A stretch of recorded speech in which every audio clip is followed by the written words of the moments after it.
makapagsalita, no, at makapaglingkod sa Diyos. Kasi everyday, it's a blessing po talaga, no, na binibigay sa atin ng Panginoon. At huwag nating sayangin yung blessing. Unang-una yung buhay natin, yung oras natin, at lalong-lalo na yung talento natin na galing sa Panginoon. Na ialay natin talaga sa Kanya.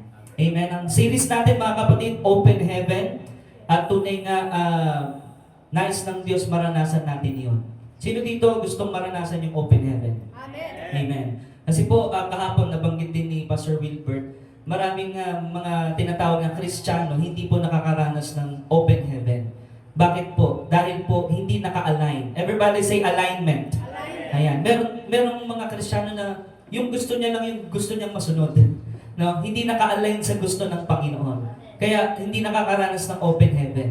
Ang gusto ng Lord, marinig mo, malaman mo yung kanyang kalooban, nang sa gayon, align ka sa kalooban ng Diyos. Kasi hindi naman pwede ang Diyos yung umalign sa atin. Tayo yung a-align, tayo yung susunod. Kaya nga sabi, do not go against the season. No? Kung ano yung season mo ngayon, ano yung pinapagawang assignment sa iyo ni Lord ngayon, yun ang gawin mo. Huwag kung ano-ano. Amen po mga kapatid. Kaya pag-aaralan natin ngayon, yung 7 uri na naitala sa Biblia ng mga tagasunod ni Kristo. Basahin natin yung title, mga kapatid. 7 types of Christ followers. No? Sa Biblia po, merong mga iba't ibang klaseng na-encounter ang Panginoon na yung iba sumunod pero hindi lubusang sumunod. Amen? So, matutunghayan po natin yung iba't ibang klase ng Kristiyano o sino ba talaga ang tunay na Kristiyano. Amen? Kasi po, hindi basta-basta ang pagsunod. Kailangan po commitment. Everybody say commitment. Ang kailangan po, surrender. Everybody say surrender. Ayan. Kaya, ang importansya po nito para makita natin sa ating sarili, nasaan ba ako? Ako ba ay talagang all the way yung sunod ko sa Panginoon? O ako ay half-hearted na pagsunod lang sa Panginoon? Amen? So kaya napaka-importante nitong topic na to na bahagi po ng open heaven sa atin. Nais ng Lord maranasan ng bawat isa. No? Makita natin yung ating posisyon sa buhay, yung relasyon natin sa Diyos. Amen. So basahin po natin no, sa John chapter 6 verse 1. Ang sabi po dito sa John chapter 6, after these things Jesus went away. No? Sabi sa English. O sa Tagalog, sa Tagalog, pagkatapos nito, tumawid si Jesus sa ibayo ng lawa ng Galilea na tinatawag ding lawa ng Tiberias. Sinundan siya ng napakaraming tao sapagkat nakita nila ang mga himalang ginawa niya sa pagpapagaling sa mga may sakit. So, nakita po natin napakarami pong sumunod sa Panginoon nung panahong iyan. Bakit? Sapagkat nakita nila ang mga himalang ginawa niya sa pagpapagaling sa mga may sakit. So, unang type po ng or kinds ng tagasunod ni Kristo is yung mga sumusunod dahil meron silang nakitang miracle. No? Those who follow Jesus because of miraculous signs. Pag binasa nyo yung buong chapter ng John chapter 6, 1 to 71, dyan nyo po matutunghayan yung iba't ibang uri ng mga sumunod o mga talagang hindi nagtuloy sa pagsunod sa Panginoong Jesus. Kasi may mga sumusunod dahil lang sa miracle. Sino dito yung dating ganon? O ganon ka pa rin hanggang ngayon? Sumusunod ka lang sa Panginoon dahil gusto mong makaranas ng himala. O dahil nakakita ka ng himala na naranasan ng iba. No? Susunod ka pa rin ba sa Panginoon kapag matindi na ang pagsubok at walang nangyayaring himala? No? Doon po matitesting yung ating pagkatao o yung ating pagtitiwala at pananampalataya sa Panginoon. Marami pong mga tao lumalapit because of what they saw. Amen? Many people drawn to Jesus because of what they saw. Yung mga miracles, yung mga pagpapagaling, healing, deliverance, blessings, victory after victory. Kaya sila sumusunod. No? If a person follows God, and not because of faith and of his love for God, one day, that person will live Jesus Christ. Ayan po, no? If a person follows God, and not because of faith, not because of his love for God, darating ang araw, iiwanan mo si Jesus. Kung ang dahilan lang ng pagsunod mo kay Jesus ay dahil sa pagpapagaling, dahil sa mga himala, dahil sa mga kaya niyang ibigay sa iyo, one day, iiwanan mo din siya. Because hindi yon ang tamang pagsunod kay Jesus. Amen, mga kapatid. Kaya napaka-importante po ng usapin na ito dahil gusto ng Lord maranasan natin yung open heaven. Pero if you're just after what you can benefit from the Lord, you have a wrong mindset. Amen. Mali ang pananaw mo, mali ang perspektibo mo sa Panginoon. Dahil ang Panginoon, hindi siya genie. No? Na kapag may hiniling ka, tutuparin niya. Hindi. Kapag may hiniling ka sa Panginoon, siya ang masusunod kung tutuparin niya o hindi. Amen po. The question is, kung hindi pa tuparin ng Panginoon yung dalangin mo, susunod ka pa rin kaya? Pero alam niyo kung ano po ang sabi ng salita ng Diyos? Yung mga totoong nakakakilala sa Diyos, hindi magiging mali yung panalangin nila. Laging tama yung panalangin nila. Alam mo kung bakit? Kasi kilala niya ang Diyos. No? Kaya madalas, makaka-receive ka talaga ng answered prayer na yes. Amen? Or di kaya wait. No? Hindi yung laging no. Hindi laging no yung marireceive mo sa prayer mo. Bakit? Kasi kilala mo yung puso ng Diyos eh. Kung alam mo yung panalangin mo ay kalooban ng Panginoon at yun ay nakasalig or nakabatay sa salita ng Diyos, talagang tutuparin niya yun sa buhay mo. Amen po mga kapatid. Kaya napakahalaga po sa atin, ano ba ang dahilan kung bakit tayo sumusunod sa Diyos? Sino dito yung dahilan niya dahil mahal niya si Lord? No? O di kaya katulad ka rin ng karamihan na ang dahilan mo, kaya ka sumusunod sa Lord because maraming mga pwedeng himalang gawin si Lord. No? Kasi po, lalo-lalo na dito sa ating bansa, alam natin yan, no? Kapag may nabalitaan ng mga Pilipino, uy, may naghimala doon. Punta tayo doon. Marami bang pumupunta? Yes. The Bible is real. The Bible is true. Kasi yun din ang nangyari 2,000 years ago. Na maraming mga tao sumunod lang sa Panginoong Hesus dahil may nakitang himala. Pero yun ba ang tamang motibo ng pagsunod? Paano kung hindi na maghimala ang Panginoon sa iyo? No? Paano kung walang nangyaring himala? No? Sa loob ng maraming taon, walang nangyaring miracle. Susunod ka pa rin ba? Amen? Romans chapter 5, verse 1 to 5. Sapagkat napawalang sala na tayo sa pamamagitan ng ating pananampalataya, mayroon na tayong mapayapang ugnayan sa Diyos sa pamamagitan ng ating Panginoong Hesukristo. Sa pamamagitan ng pagsampalataya kay Hesukristo, tinamasa natin ang kagandahang loob ng Diyos at tayo'y nagagalak dahil sa pag-asang tayo'y makakabahagi sa Kanyang kalwalhatian. Hindi lamang yan, ikinagagalak din natin ang mga kahirapang ating tinitiis. Dahil alam natin, ito'y nagbubunga ng pagtatiyaga. Ang pagtatiyaga ay nagbubunga ng mabuting pagkatao. At ang mabuting pagkatao ay nagbubunga ng pag-asa. At hindi tayo binibigo ng pag-asang ito sapagkat ang pag-ibig ng Diyos ay ibinuhos na sa ating mga puso sa pamamagitan ng Espiritu na pinagkaloob sa atin. Amen po, no?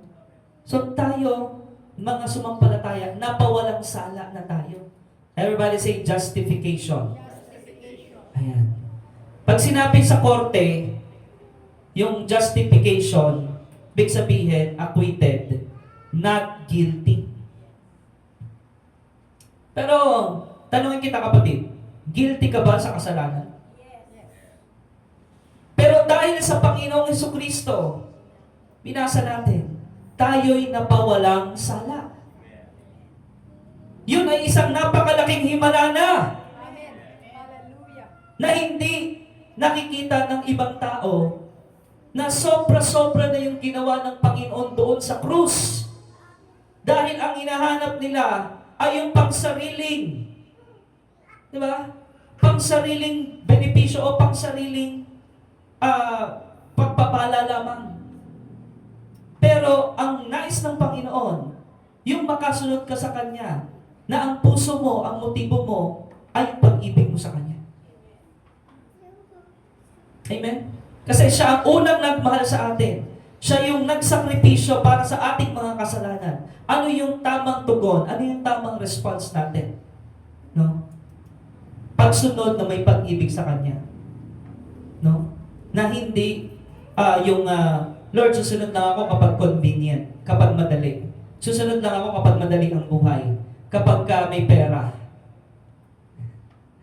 Susunod lang ako, Lord, pag sinagot mo na yung panalangin ko. Sa prayer, kapatid, we cannot demand. You can only request. Amen.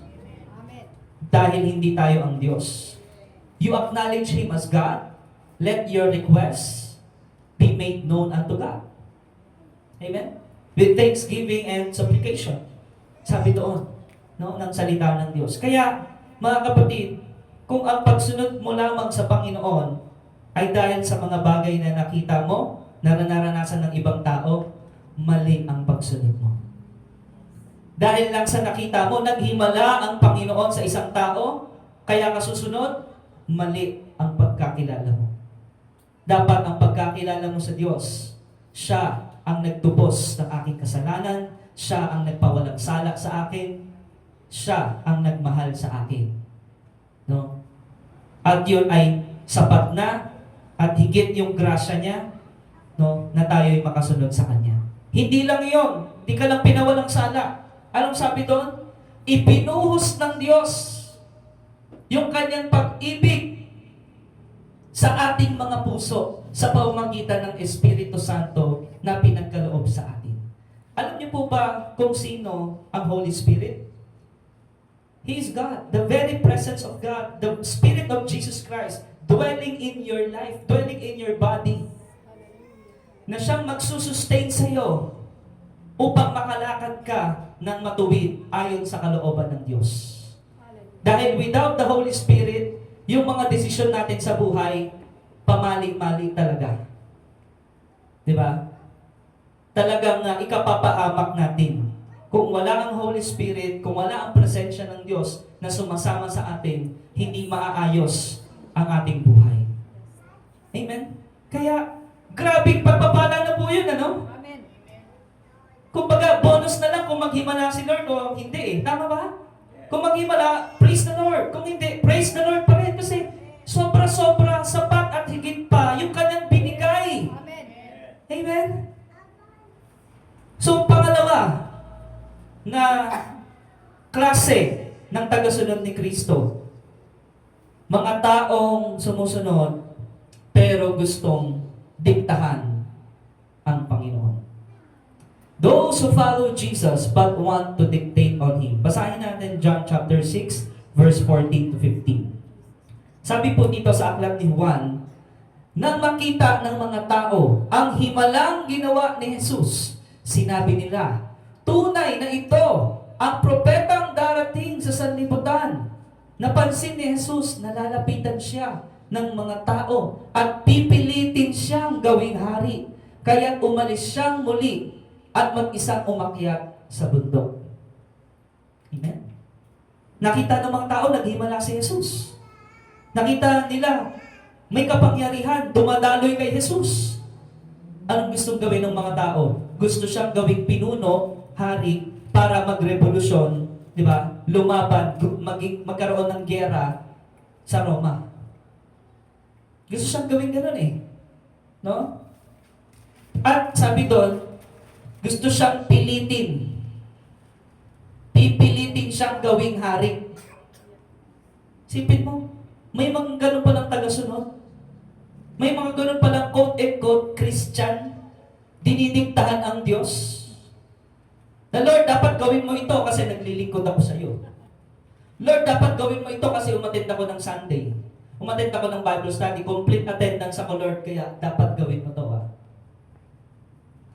Is that what you know about the Lord? No? Na alam mo, may kapangyarihan si Lord. Sino dito alam niya makapangyarihan si Lord? Amen. Yes. But we cannot dictate on what God is doing in our life. Amen? Nung nakita ni Jesus yun, nakita niya yung gagawin sa kanya, anong nangyari? Umalis siyang muli at mag-isang umakyat sa bundok. Alam mo, kapag ipinilit mo yung gusto mo, malalayo ka sa Diyos. Malalayo ka sa Diyos kapag pinilit mo yung kagustuhan mo at hindi ang kalooban ng Diyos. Ayun, no? Umalis siya. Diba?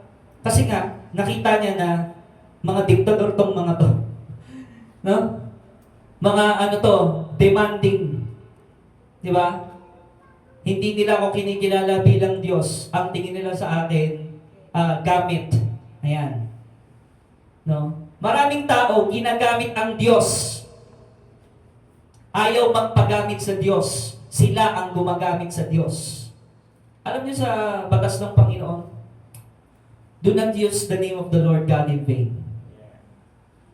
Huwag mong gagamitin ang pangalan ng Diyos sa walang kabuluhan. Lalo-lalo na, huwag mong gagamitin ang Panginoon sa mga pinagagawa mo na mali-mali. Alam ng Diyos, ganito. Alam ng Diyos, kaya ako nagawa yun kasi ganito. Mali na nga yung ginawa mo, sinama mo pa si Lord. Tama? So, don't use God in vain. The name of God nang walang kabuluhan. Don't dictate on what is God's doing. Lord, bakit ganito yung nangyayari sa akin? No? Hindi ganun eh. Hindi tama yung tanong eh. Dapat ang tanong mo sa Lord, Lord, ano po ang tinuturo mo sa mga pangyayaring ito sa akin? Ganun yung pagpapakumbaba. Hindi yung, Lord, bakit nangyayari sa akin? Bakit hindi na lang kay brother Bakit hindi na lang kay sister? Ayan, sama ng ugali niya. Dapat sa kanya na lang tong sakit na to eh. Dapat sa kanya na lang tong problema na to eh. Mas marunong ka ba sa Diyos? God allows problem to show you your character. Amen. God allows problem to reveal to you what you are and what is your position with God. Amen? Kasi pagdating ng mga matitinding problema, doon lumalabas talaga kung sino ka. Kaya i-reveal ng Lord kung totoo ka o hindi. At ipapakita niya sa iyo na dapat kang mag-repent sa mga bagay na hindi naayon sa kalooban niya, na pinagagawa mo. Amen? So yun yung pangalawang klase. Yung mga taong dinidiktahan ng Diyos. Anyway, madidiktahan mo ba ang Diyos? Hindi. No? Meron pa nga, inuutusan si Lord eh. No? Lord, gawin mo ito. Lord, gawin mo yan. Ayos ah. Sino ang Diyos? Ikaw o si Lord? No? Hindi po gano'n. Malalaman mo isang tao kung tama yung pagkakilala niya sa Diyos, kung ano yung motibo niya sa pagsunod sa Diyos. Okay? So yun yung pangalawa. Yung una, ano yung una? Mga sumusunod lang kay Jesus, those who follow Jesus because they saw miraculous signs. No? Pangalawa, mga klase ng tagasunod ni Jesus, those who follow Jesus but want to dictate on Him, ayaw pasakop sa Panginoon, ang gusto nila, diktahan si Lord. Pangatlo, anong klase? Ibang mga tao pa. No? By the way, ulitin po pala po natin yung John chapter 6 verse 15. Sabi dito, to make emphasis of it, napansin ni Jesus na lalapitan siya ng mga tao. Marami bang lumalapit kay Jesus? Marami. Pero hindi lahat ng lumalapit tama yung puso. Maraming lumalapit, gusto siyang pilitin, gusto siyang diktahan. Iba yung nagsusumamo, iba yung namimilit. Kaibang bagay yun. Iba yung pinipilit mo yung gusto mo. Lord, i-approve mo naman tong gusto ko. Ito yung plano ko. Lord, i-approve mo naman tong ganito. Ito yung gusto ko. Amen? Maraming lumalapit kay Jesus. Pero iba-iba ang motibo. Maraming gusto lang siyang pilitin, gusto lang siyang diktahan. No? These people will only obey their leader if their leader will listen to them. Amen? Katulad din yan sa church. No? Praise God, wala dito nun. Palapakan natin ang Panginoon. Marami sumusunod lang sa leader o dun sa pastor kung yung pastor susunod sa kondisyon niya. Amen? Many people will only obey their leader if their leader will listen to them. No? Eh sino po ba ang inilagay ng Panginoon? Ano ba yung 5 offices in the church? There's apostle, teachers, evangelists, pastors, no? So, yun may nilagay ng Panginoon eh. Para mamuno. Mga propeta, amen, katulad sa devotion kanina. At sabi po sa Biblia, listen to the prophets of God. Pag yun ang ginawa mo, magtatagumpay ka. Amen? Pero kung ang gusto mo, mas marunong ka pa doon sa leader, iba na yun. Mas marunong pa tayo kay Jesus, iba na yun, kapatid. Diyos-Diyosan na yun. Huwag tayong maging Diyos-Diyosan. Amen? When they cannot control their leader, they will start fighting them. Ba? Alam mo talaga yung kapag ang isang tao hindi nagpapasako, magre-resist yan. No? Na alam naman niyang tama yung pinapagawa ng leader niya. Pero dahil gusto niya maging dominante, gusto niya in control siya, aawayin niya yung leader. Alam niyo po ba, maraming sa mga churches, yung mga elder yung nasusunod, hindi yung pastor.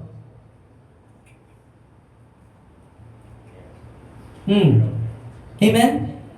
Praise God. Dito si Jesus ang nasusunod. Palapakan natin ang Panginoon. Amen? If you know your accountability, alam mo naman yung pastor, accountable yun sa Diyos eh. Amen. So kung mali yung desisyon ng pastor, bahala si Lord sa kanya. Amen. Hindi yung ikaw magdidikta, ay leader din ako pastor, dapat ako. Malaki ang bigay ko, pastor, dapat ako masunod dito ah. Ganun po ba yun? When they cannot control their leader, they will start fighting them. Ganun yung nangyari, naranasan ni Jesus yun eh. Diba? Pinipilit siya, inaaway siya. Sabi nga kapon ni Pastor Wilbert, do you want to make every effort, no, to keep the unity in the bond of peace? Mas mabuti nang ikaw yung inaaway kaysa ikaw yung nang-aaway. Amen. Hallelujah. Amen? Okay lang kahit ikaw yung awayin, that's fine. No? Sabi nga, umiwas ka, layuan mo na lang siya, huwag na siyang pansinin. Yes. Ganun ka rin ginawa ni Jesus eh, umalis siya eh. Amen. Umalis. Amen. No? Okay na yung ikaw yung inaaway kaysa ikaw yung nangaaway. Okay na yung ikaw yung sinisiraan kaysa ikaw yung naninira. Amen. Alam mo ba kung bakit nakakaranas ka ng paninira? Dahil hitik ang bunga. Amen. Palampakan mo ang Panginoong Diyos. Amen? Ganun lang yun. So, yung mga taong ganoon na sumusunod lang sa Panginoon at gusto nilang they are in control, no? We must withdraw from them if we want to protect ourselves. Layo ka sa kanila. Layo ka sa mga negatibong tao. Sabi ng salita ng Diyos, bad company corrupts good character, good moral. No? Kapag lagi mong sinasamahan yung mga taong walang pagkakilala sa Diyos, yung mga rebelde, di ba? Yung mga makasanlibutan, Magiging ganun-ganun. No? Hindi, pastor, Christian ako. Malakas ako. Ano lang, kumbaga sasamahan ko lang din sila. No? Pwede kang makisama, pero hindi ka pwedeng makisama. Yes. Iba yung magkaibang bagay yon, di ba? So, ganun po yun eh. Kaya, you must withdraw from them. Alam mo, one of the main strategy ng Bible, from Old Testament to New Testament, pag-iwas. Amen. Sabi ng salita ng Diyos, flee. Di ba? From youthful lust. Or, lumayo kayo sa mga gawa ng laman. Di ba? Ganun po yun eh. At sabi pa ng salita ng Diyos, lumapit kayo sa Diyos at lalapitan niya din kayo. Amen. Resist the devil and he will flee from you. Lumapit ka sa Diyos. Amen. Amen? So, dapat layuan yung mga taong ang motibo lang ay gusto nilang maging in control. Gusto nilang sila yung masunod. Sino po ang dapat masunod? Ang Diyos. Amen. No? And ang decision-making dapat natin when it comes to the Church of the Lord, Church of God, is based on His will, not based on our will. Amen po. So kaya, Jesus therefore, perceiving that they were intending to come and take Him by force, pepensite siya, no? To make Him king, He withdrew again to the mountain by Himself alone. No? So, sino dito gusto niya laging malapit ang Panginoong Jesus sa kanya? Ang presensya ng Diyos. No? Ano daw mong gawin? Magpasakop ka sa Panginoon. Don't dictate on Him. Let His will be done. Pangatlo, uri ng tagasunod o followers of Jesus. Those who follow Jesus because of blessings and the benefits that they receive. Kamukha yan nung una. No? Na sumusunod lang sa Panginoon because of blessings, because of benefits. Yes.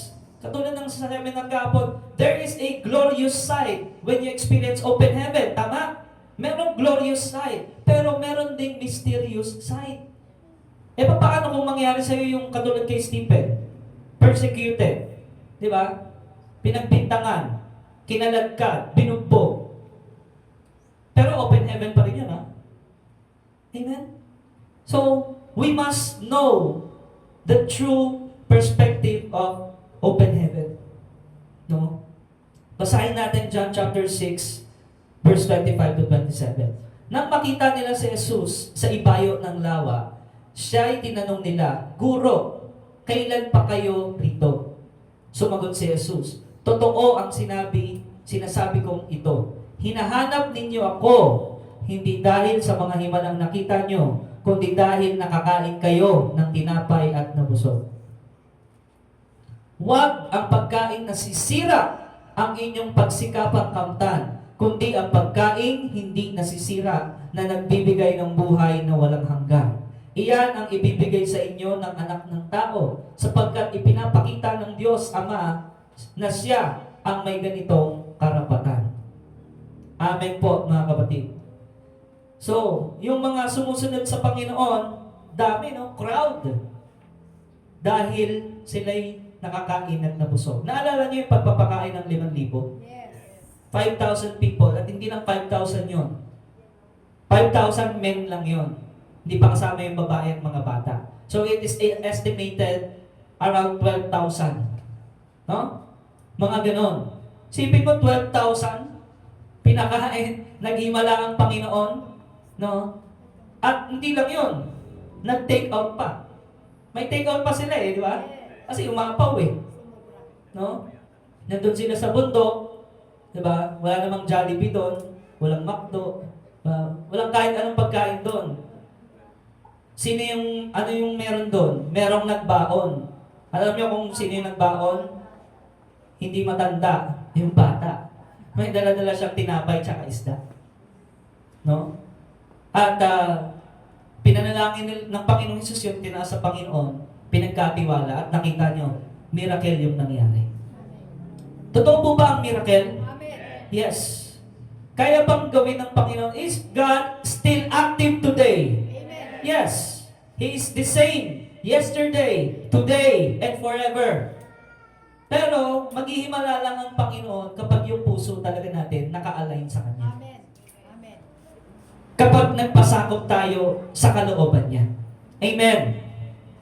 Sabi po, those who follow Jesus because of blessings, because of benefits, maraming ganong klaseng tao. These people are takers. No?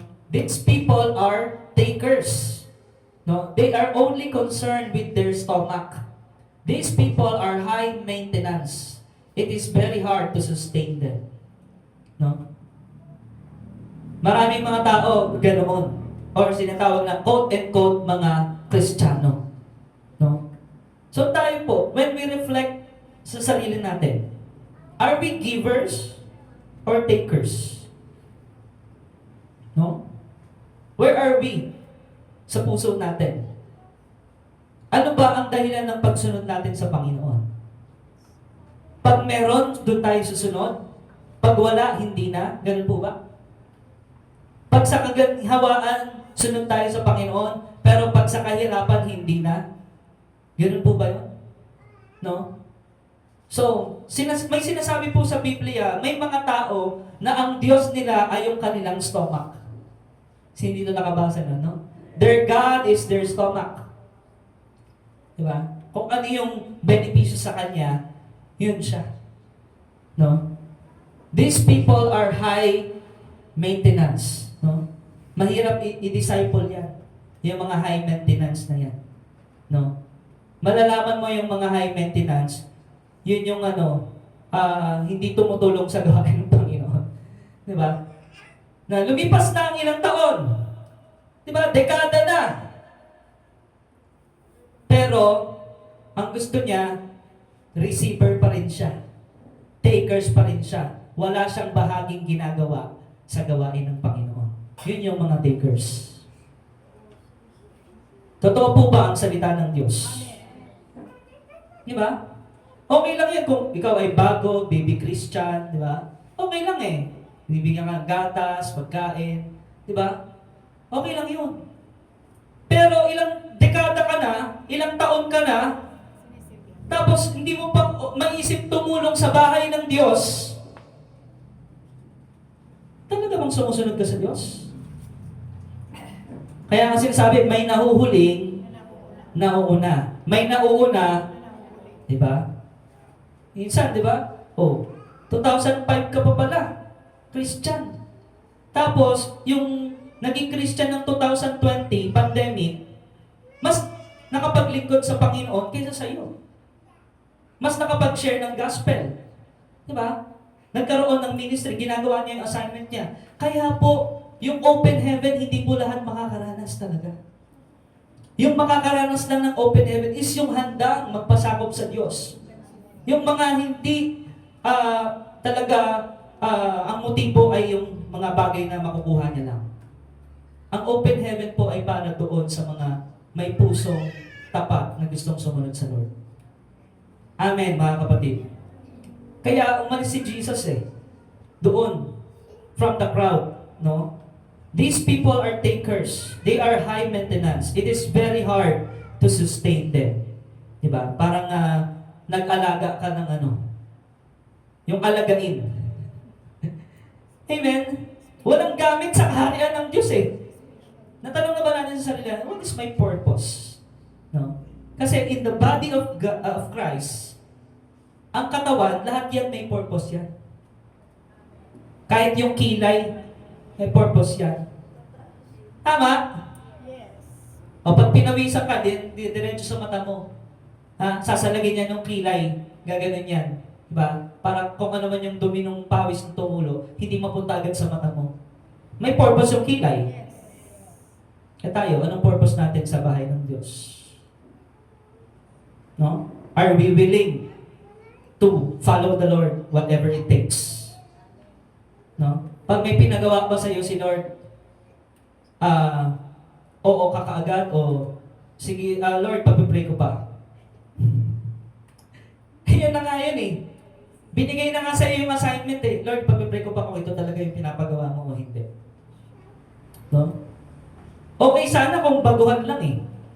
No? Pero kung tagal-tagal mo na, bilang Kristiyano, ask yourself, ano yung assignment na nagawa ko na pinagawa ng Lord sa akin? Amen po. Nagagawa ko ba yung pinapagawa ng Lord sa loob ng pamilya namin? Sa loob ng pamilya ko? Remember, di ba, hindi lang sa loob ng church yung ministry. Amen. Nagagawa ko ba sa marketplace? Ano yung marketplace na turo? Kung saan ka nilagay ng Lord, doon, magliwanag ka doon, maging asin at ilaw ka doon. Pakita mo in your lifestyle, in your daily life, in your character. Nagagawa ba natin yan? O double life tayo? Meron kang 5 accounts ng TikTok, 3 accounts ng Facebook. Diba? Tapos iba-iba yung character mo doon. Amen? Are we really serious on following the Lord or we just want what God can give to us? No? Ano po ang motibo natin sa pagsunod sa Panginoon? So, those who follow Jesus because of blessings and benefits, because of what they receive, hindi yun ang totoong pagsunod. 2 Thessalonians 3:6-12. Mga kapatid, inuutos namin sa inyo sa pangalan ng Panginoong Hesukristo na layuan nyo ang sinumang kapatid na tamad at ayaw sumunod sa mga turo na ibinibigay namin sa inyo. Kasalanan po bang maging tamad, Pastor? Yes. Yes. Alam naman ninyo na dapat ninyong tularan ang aming ginawa. Hindi kami naging tamad nang kami kasama pa ninyo. Hindi kami nakikikain kanino man ng walang bayad. Nagtrabaho kami araw-gabi upang hindi maging mapabigat kanino man sa inyo. Ginawa namin ito hindi dahil sa wala kaming karapatan sa inyong tulong, kundi upang kayo'y bigyan ng halimbawang dapat tularan. Nang kami ay kasama pa ninyo, ito ang itinuro namin sa inyo. Ang ayaw gumawa o ang ayaw magtrabaho ay hindi dapat kumain. Binanggit namin ito dahil nabalitaan namin may ilan sa inyong ayaw magtrabaho at walang inatupag, kundi ang pakialam sa buhay ng may buhay. Hallelujah. Sa pangalan ng Panginoong Hesukristo, mahigpit naming inuutos sa mga taong ito na sila'y maghanap buhay ng maayos at huwag umasa sa iba. Tama po ba ang turo ng mga apostol? Yes. Amen. Hallelujah. Grabe, no? Pastor, parang harsh naman ang turo. Pero, ito ang pagpapala para sa iyo. Amen. Amen. Hallelujah. Katulad ng nabanggit kahapon, Pastor Wilbert, after the creation, everything was excellent, everything was perfect. What is the first thing na sinabi ng Lord kay Adan at Eva? Work. Pamahalaan ninyo ang lahat ng nilalang. Tama? Make dominion over all creatures. Work ba yun? Yes, it's work. No? Pamunahin yun. That's why yung gawa ng ating kamay, it's very sacred. Hallelujah. It is part of your reasonable service and worship to the Lord. Gusto niyo yung offer your body as a living sacrifice maging totoo sa iyo? Work. In everything you do it for the glory of God. Diba? Hindi yung basta-basta lang. Kapag gagawa ka ng isang bagay na alam mong dapat gawin, gawin mo ng buong kalakasan. Gawin mo ng para sa glory ng Lord. Amen po. Ganun po yun, mga kapatid. Kaya po ang katamaran, wala pong puwang sa open heaven. Pag ikaw ay tamad, at di mo ginagawa yung pinapagawa ng Panginoon, huwag kang umasa ng open heaven. Amen? Because, ang nais ng Lord, yung kalakasang binigay niya sa iyo, katalinuhan, talento, ang dami pang ibinigay ng Lord sa iyo. Gamitin mo with all your might Yes. for the glory of God. Glory to God. Hallelujah. Amen? Sino dito gusto umunlad? Amen. Naalala niyo yung turo kahapon, TGIS? Yes. Time. Diba? Yes. Gamitin mo yung oras mo sa tama. Hindi kung saan-saan mo ginagamit.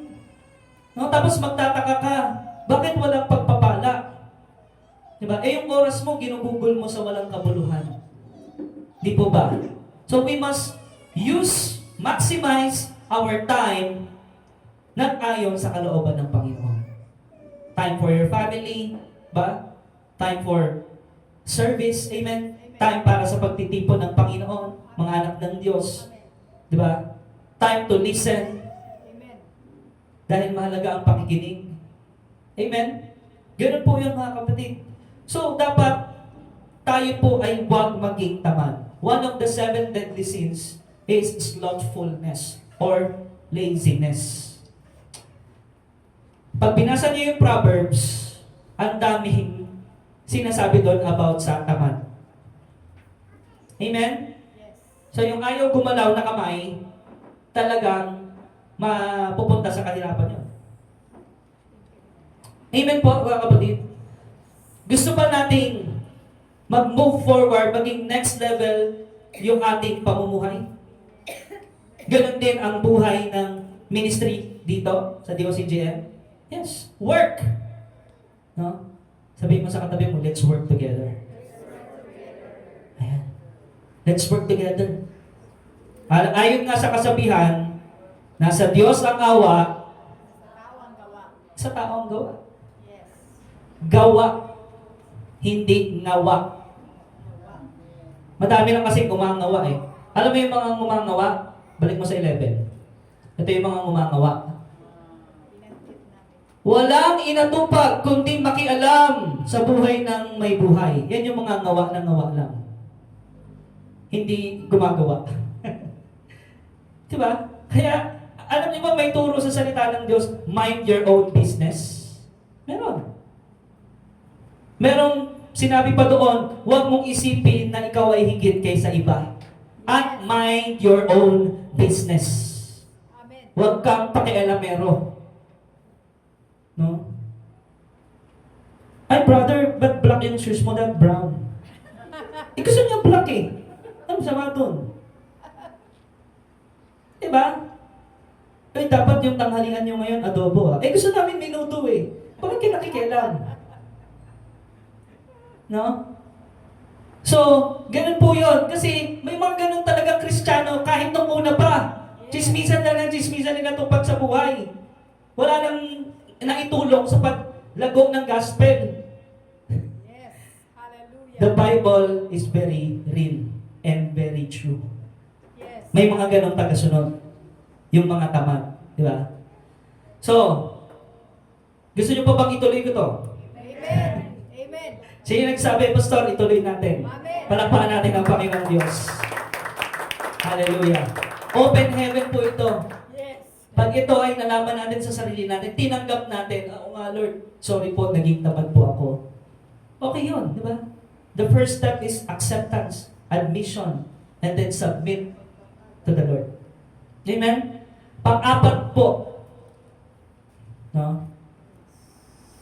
Those people who follow Jesus but always make demands. Ayan. Yun yung pang-apat na uri ng tagasunod.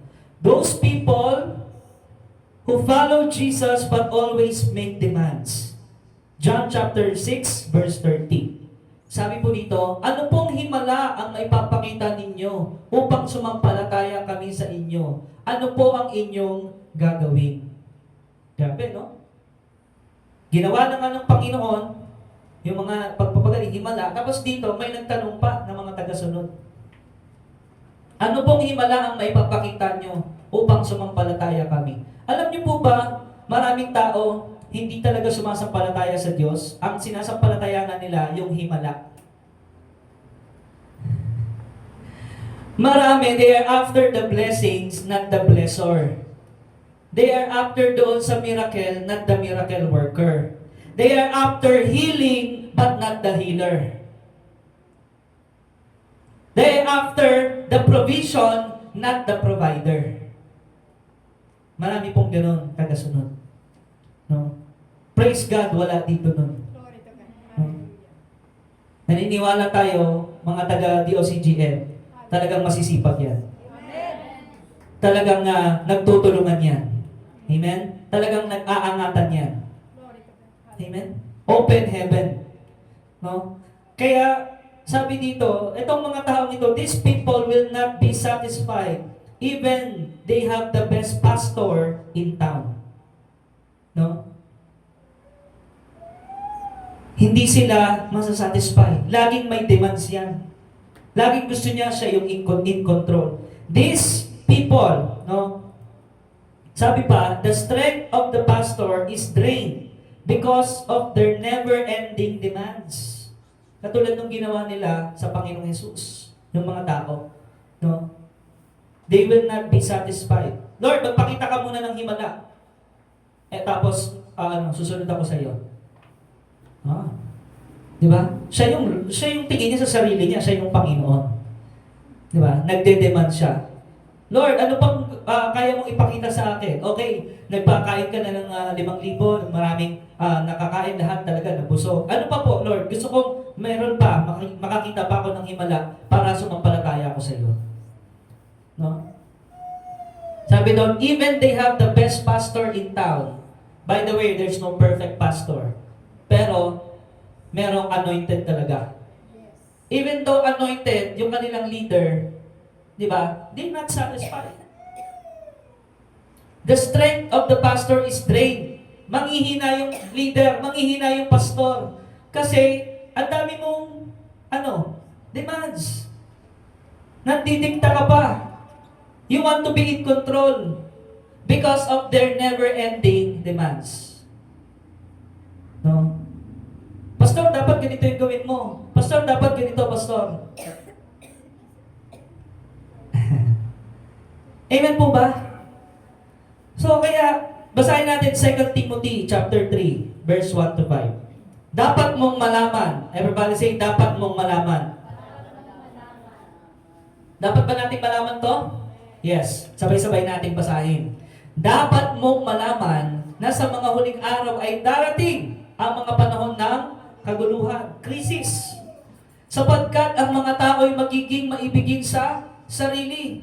Entitled, maibigin sa salapi, palalo, mapagmataas, mapagsamantala, suwail sa magulang, walang utang na loob at napastangan sa Diyos.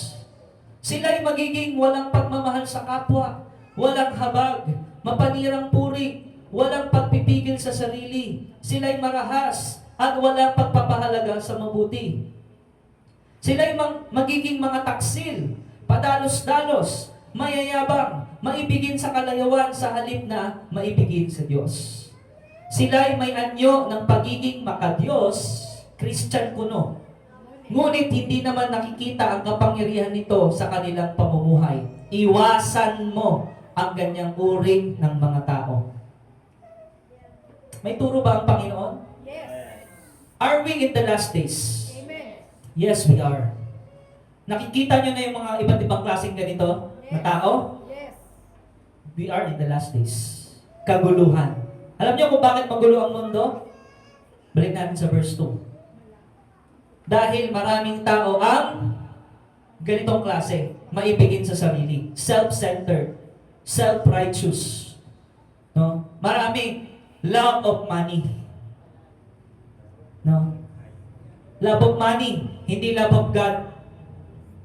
Marami mapapride. Ayaw pasakop sa leader, ayaw pasakop sa pastor. Mapagmataas, mapagsamantala, suwail sa magulang. Wave kayo sa akin, yung mga anak. Ayan. Reflect tayo, reflect. Suwail ba ako o masunurin ako? No? May gratitude ba ako? Kaya nga lagi natin in-emphasize yung simbalay yung altar, family altar. Alam niyo kung bakit? Na dapat regular ginagawa natin yun sa pamilya natin. Para meron tayong utang na loob. Ma-practice natin yung gratitude. Ma-realize lagi natin na lahat ng meron tayo galing to sa Diyos. Wala dito yung dahil ang galing ko. Dahil sa akin to, dahil sa effort ko to. No? Pero marami talaga mga tao walang utang na loob. Lapastangan pa sa Diyos. Na? Marami po. Kaya alam mo na kung bakit ganito ang mundo.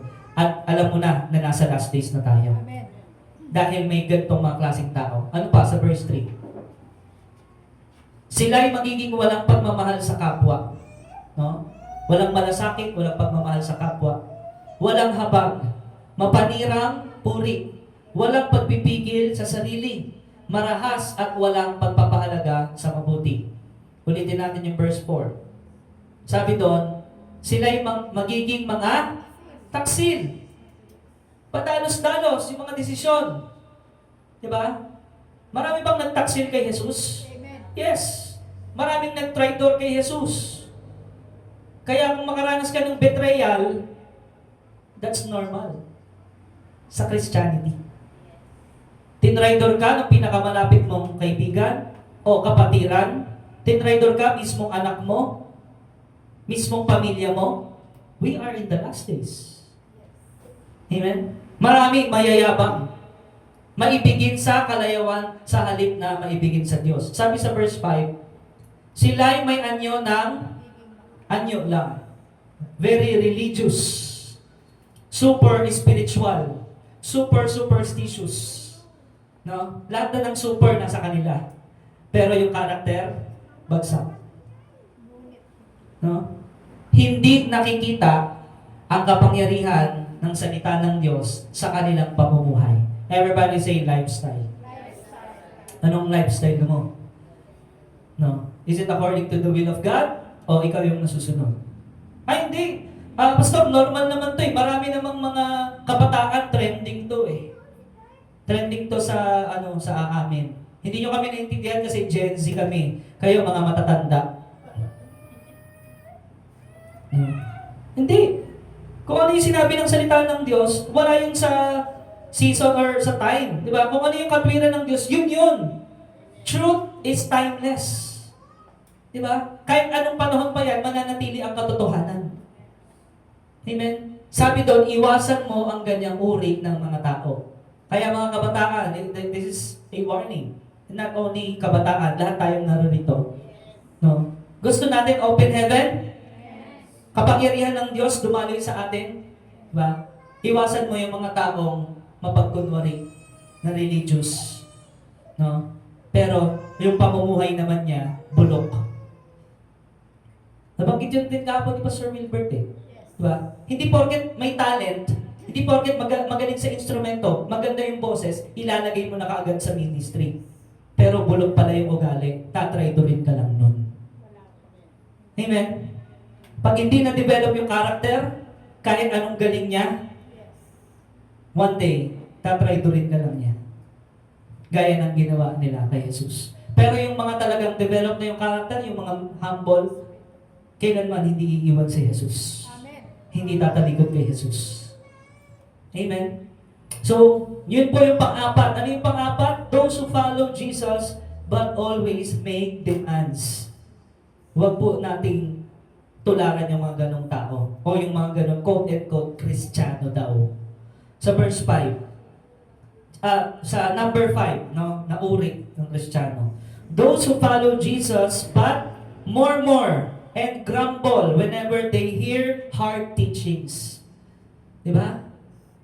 Kapag hindi ayon sa kanilang pusong mamon,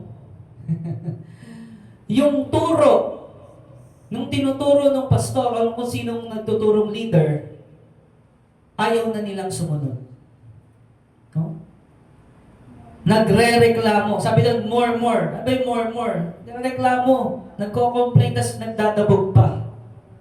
Lumalaban, nagre-rebelde sa authority ng panambahan ng Diyos. No?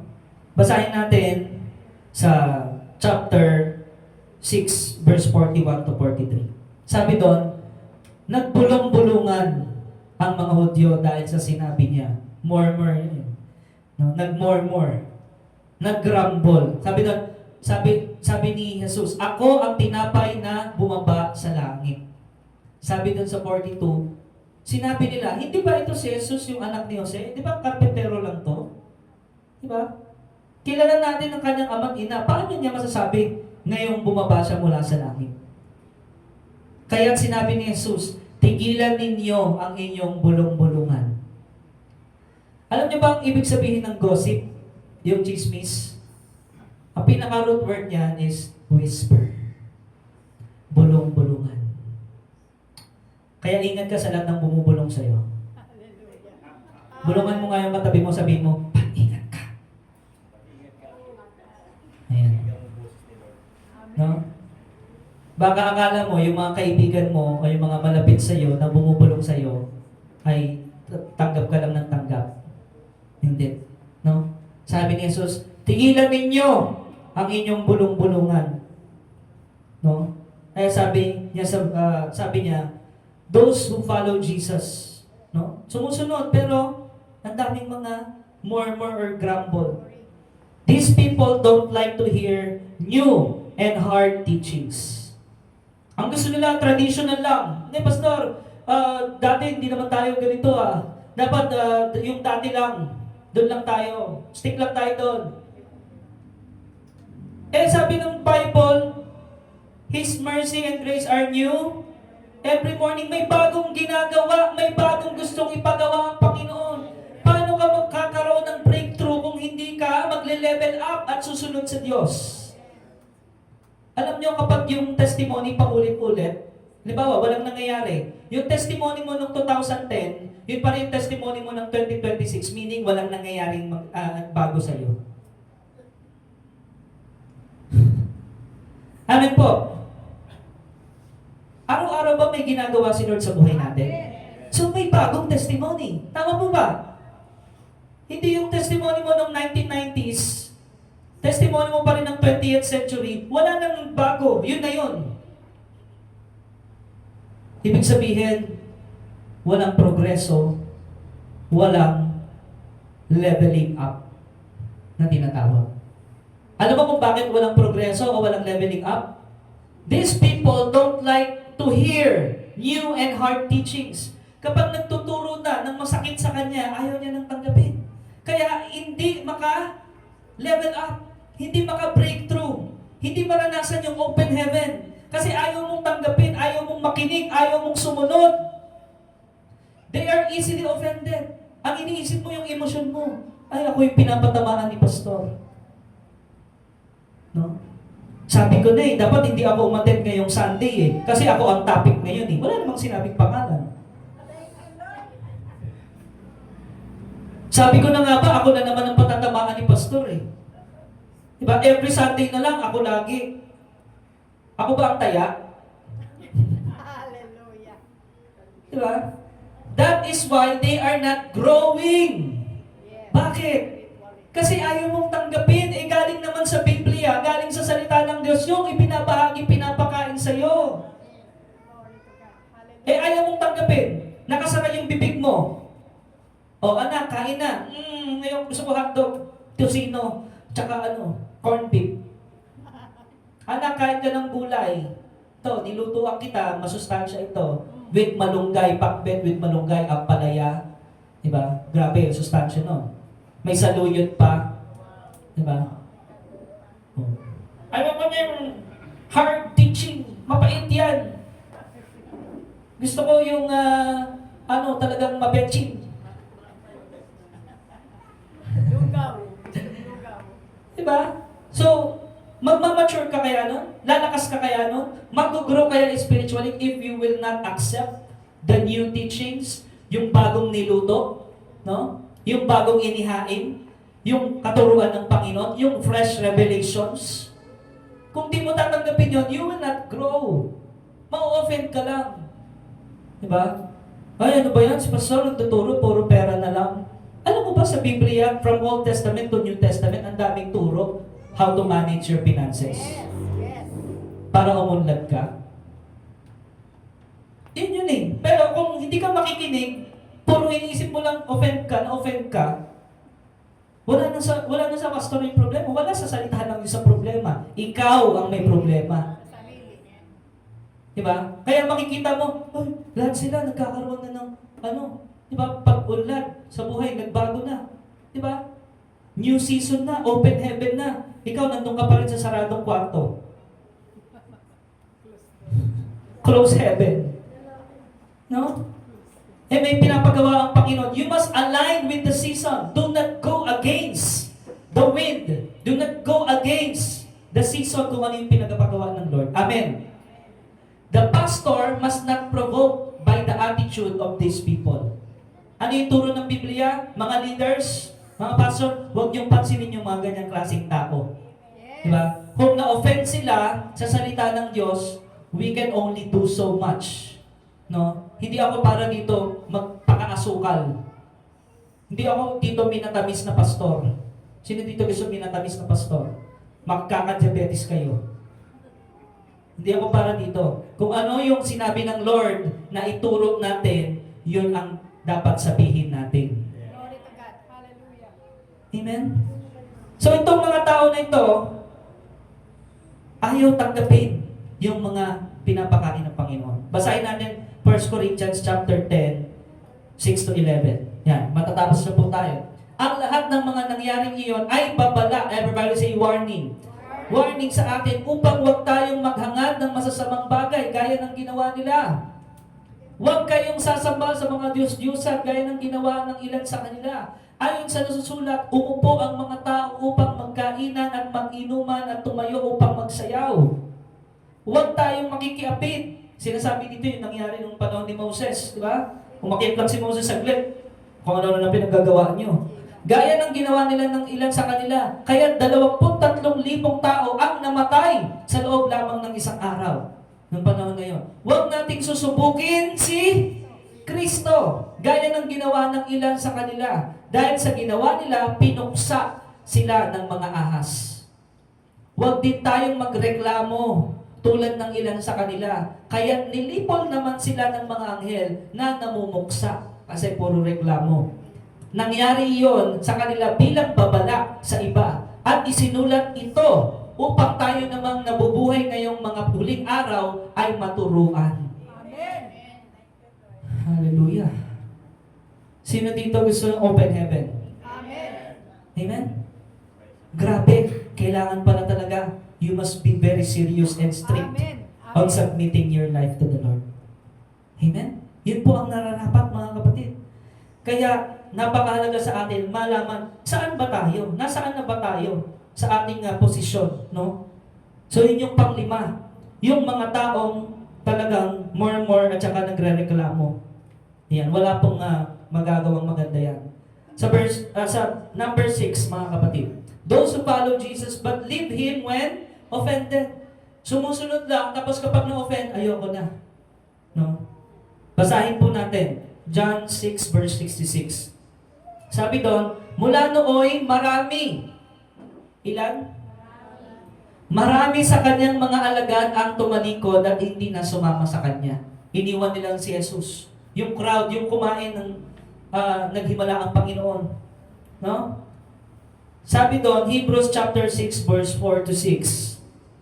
Sapagkat paano pang panunumbalikin upang magsisi ang mga tumalikod na sa kanilang pananampalataya? Dati naliwanagan na sila. Nakalasap na ng makalangit. Nakalasap na ng open heaven. At naging kabilang sa mga tumanggap ng Espiritu Santo. Nakalasap na rin sila ng kabutihan ng salita ng Diyos at nakadama ng kapangyarihan ng Diyos na lubusang mahahayag sa panahong darating. Kapag sila'y tumalikod pagkatapos malasap ang lahat ng ito, hindi na sila maaaring panumbalikin upang magsisi sapagkat muli nilang ipinapako sa krus at inilalagtad sa kahihiyan ang anak ng Diyos. Kaya nga napakahalaga ng pakikinig. Napakahalaga na huwag kang magpabaya. Huwag mong baliwalain ang saway ng Diyos. Huwag mong baliwalain ang pagtitipon. Sabi doon, do not neglect yung pagtitipon. Yung pagtalikod sa Diyos ng ibang mga tinatawag na quote-and-quote Kristiyano, hindi naman sila basta tumalikod eh. Nag-umpisa yon sa pagpapabaya. Yes. No? Nag-umpisa yun sa, okay lang yun, basta ganito. Ganon. Hindi nila binibigay yung the best para sa Panginoon. Doon nag-umpisa yun. Kaya napakahalaga mga kapatid, to honor God, no? To love the Lord your God with all your heart, your mind, your soul, and your strength. These people will follow their pastor, but also disappear whenever they want. Etong mga taong ito na sumusunod daw, Kristiyano daw, will follow their pastor, but also disappear kung gusto nila. They are already part of the workforce of the church. Part na sila eh. Matagal na sa church. But choose to disconnect for shallow reasons. Dahil sa mabababaw na rason, umaalis sa church. No? Their environment is not sufficient. Sabi doon, their environment is not sufficient to join us in pursuing our corporate destiny. Ang hinahanap po yung nawawala, hindi yung nagwawala. The commitment is not sufficient. Yung commitment ng mga ganitong klase Kristiyano, anytime pwede kang iwanan yan. No? To join us in the pursuing of corporate destiny. So may mga ganun pong klase Kristiyano. Alam niyo kung sino sa Bible yon? 2 Timothy 4:9-10. Sikapin mong makapunta dito sa lalong madaling panahon. Iniwan na ako ni Demas dahil sa kanyang pag-ibig sa daigdig na ito. Si Demas gusto niya mag-inuman, gusto niya ng lasingan, gusto niya ng sugalan, gusto niya yung mga bagay ng makamundo. Kaya iniwan niya na si Pablo. Pumunta siya sa Thessalonica, sa Crescente naman ay nagpunta sa Galacia. Si Crescente naman nagpunta sa Galacia at si Tito sa Dalmatia. Diba? Bahagi na ba si Demas ng ministry? May assignment na ba siya? Yes. Pero iniwan niya si Apostol Pablo. Bakit? Shallow reasons. Mabababaw na rason. No? Mas pinibig niya yung sanlibutan. No? Basta walang paalam. Lumayas sa church. No? Nangyayari po ba ito talaga? Yes. Yes. The Bible is real. The Bible is very true. Nangyayari yan sa katotohanan. Kaya ngayon panalangin ng Panginoong Hesus maging isa nawa sila. Pero marami talaga hindi makikiisa kapag kaganito na yung sitwasyon. They are already part of the workforce. No? So, they will disappear whenever they want. No? Hindi pa nagpapaalam. Pastor, dapat magpaalam ba sa'yo? Hindi lang ako umaten, Pastor. Kailangan pala magpaalam ako sa'yo. Sino dito kinoconsider niya, pamilya siya ng Diyos dito sa DOCGM? Amen. So, dun ba kapag sa pamilya mo, aalis ka, magpaalam ka ba sa magulang? Of course. Magpaalam ka ba sa tatay? Yes.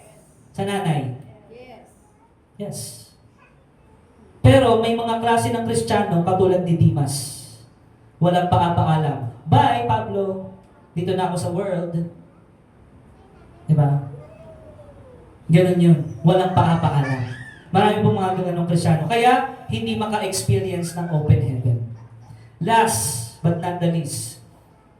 No? Ito pong number 7. Ito. Those who follow Jesus all the way. May mga ganitong klaseng Kristiyano pa rin kahit sa panahon natin ngayon. No? At marami sa DOCGM ang ganito. Amen. Palapakan natin ang Panginoon. Hallelujah. No?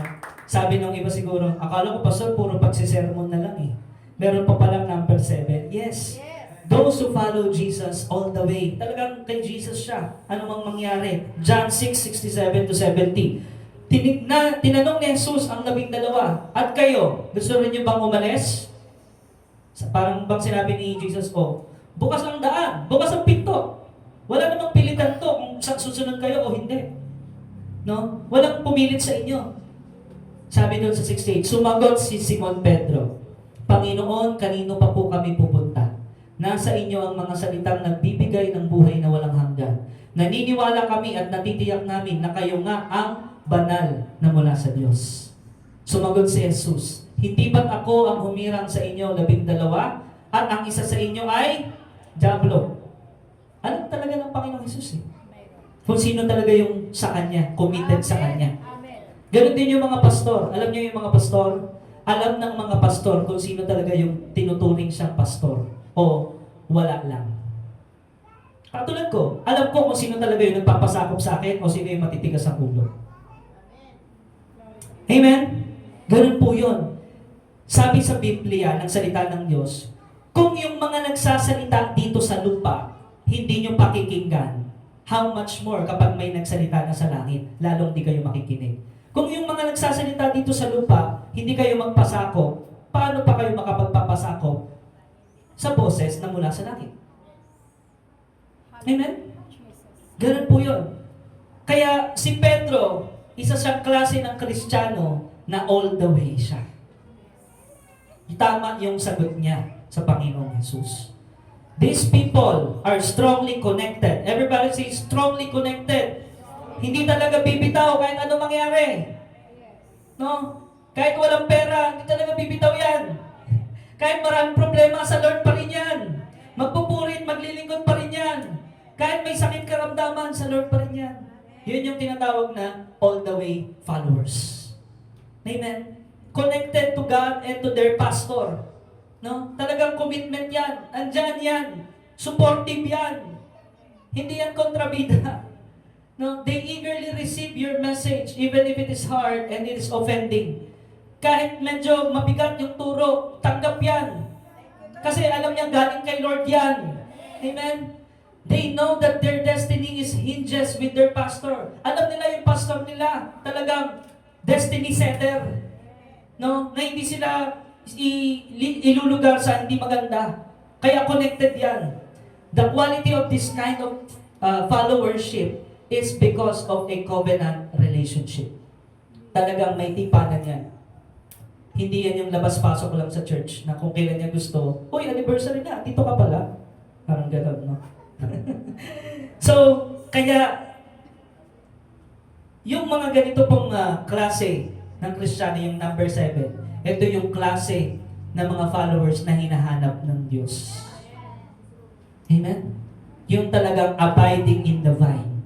Yung talagang connected to the Lord, connected to the church. No? Hindi to ningas kugon. Ito talaga is all the way.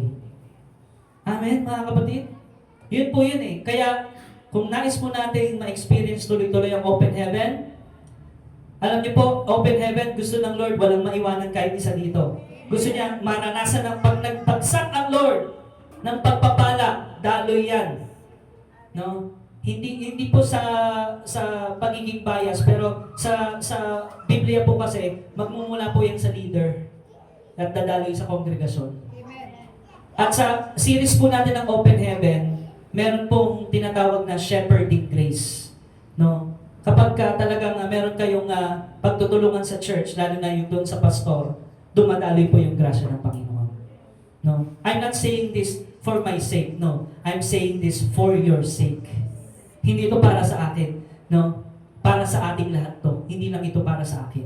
Amen, mga kapatid. So kaya, yun po ang nais ng Panginoon. Basahin natin 1 Chronicles 11:1-3. Buhay pa po ba tayo? Ayan. Kailangan na po nating daanan ito para mas maunawaan natin. Ang sabi doon, then all Israel, ng panahon ni David, all Israel gathered to David. Si David ang leader. 2 Chronicles 11 verse 1. 1 Chronicles po pala, sorry. Chapter 11 verse 1. Then all Israel gathered to David at Hebron and said, behold, we are your bone and your flesh. Gano'n ka-committed yung mga taga-Israel kay David? All Israel gathered themselves to, kanino? David, siya yung leader. Nasa kanya yung anointing. Nasa kanya yung authority spiritually. Unto Hebron. Doon sila nag-usap doon sila magkikita. At sinabi ng mga tao ng Israel, behold, we are thy bone and thy flesh. Iisa tayo. Amen. Susunod kami saan man ito papunta. Talagang todo. Sa verse 2. And moreover, in time past, even when Saul was king, thou was he that led us out and brought us in Israel. And the Lord thy God said unto thee, Thou shalt feed my, yun ang utos kay David, my people Israel, and thou shalt be ruler over my people Israel. Therefore came all elders of Israel to the king to Hebron. And David made a covenant. Everybody say covenant. Covenant with them in Hebron before the Lord. Talagang tipanan si David at yung kongregasyon ng Israel. No? And they anointed David king over Israel according to the word of the Lord by Samuel. Si Lord ang naglalagay, wala tayo pong magagawa eh. At si Lord din ang nag-aalis. Amen. No, that is the covenant. So inalis si Saul, sino nilagay? Si David by Samuel. No? So there are confirmation. Kaya ang pinakamahalaga po is yung sumusunod tayo sa Diyos. At paano malalamang sumusunod ka talaga sa Diyos? Kung sumusunod ka sa hinirang ng Diyos. That is the grace pattern of open heaven. Naunawaan po natin mga kapatid. So ganun po yon. Kaya last na po, no? Bonus, i-read lang ako sa Numbers chapter 11 verse 16 to 17. Ayan. So, dito po sa Numbers, and the Lord said to Moses, Gather unto me. Everybody say gather. Lagi ba silang nagtitipon? Yes. Sabi doon, Gather to me, elders of Israel, whom you know to be the elders of the people and their officers, and bring them to the tent of meeting. No? I-meeting mo sila. And let them take their stand there with you. Then I will come down. Sa pag-meeting nila, pupunta ako doon. Amen. And speak with you there. And I will take off the spirit who is upon you, and will put him upon them. Kung ano yun ang spirito nasa iyo, binigay ko, ibibigay ko din sa kanila. Sabi, and they shall bear the burden of the people with you. Tutulungan ka nila sa pamumuno, so that you will not bear it alone. Yun po pala. Kaya pala may mga leader sa church, hindi lang yung pastor, hindi lahat sa pastor. Yes. Para magkaroon ng kaayusan ang Amen. bahay ng Diyos at lumago ang panambahan ng Diyos. Amen. Amen. At sabi kay David, pumili ka. Sino yung may karapatang pumili? Si David. Si David. Pumili ka kung sino yung i-assign mo. Glory to God. Hallelujah. No? So, kaya nagpapasalamat po ako sa Diyos, dito po sa atin sa DOCGM. Talagang maaayos po yung ating mga leaders and elders. Palapakan po natin ang Panginoon. Amen. Yun po natin mararanasan ng tuloy-tuloy ang open heaven. Tayo po ngayon, sabi doon, what is ministry? No? Ano ang ministry? Last na po. Ministry is carrying the burden of the people. Hindi tayo nagmi-ministry for popular or something. Hindi yun. It is for carrying the burden. Carrying the burden of people is stressful. Hindi madali. Pero it is worth it. If you don't know the secret of serving God joyfully instead of blessing, baka sumpa yung makuha mo. Last, this teaching provides us the blueprint. Everybody say blueprint. Yan pa lang dapat sundan. Of accurate, spontaneous, receive the grace of effective shepherding. Amen? So, kaya napakahalaga sa atin mga kapatid, malaman natin kung bakit tayo narito. Tayo pong lahat ay tumayo.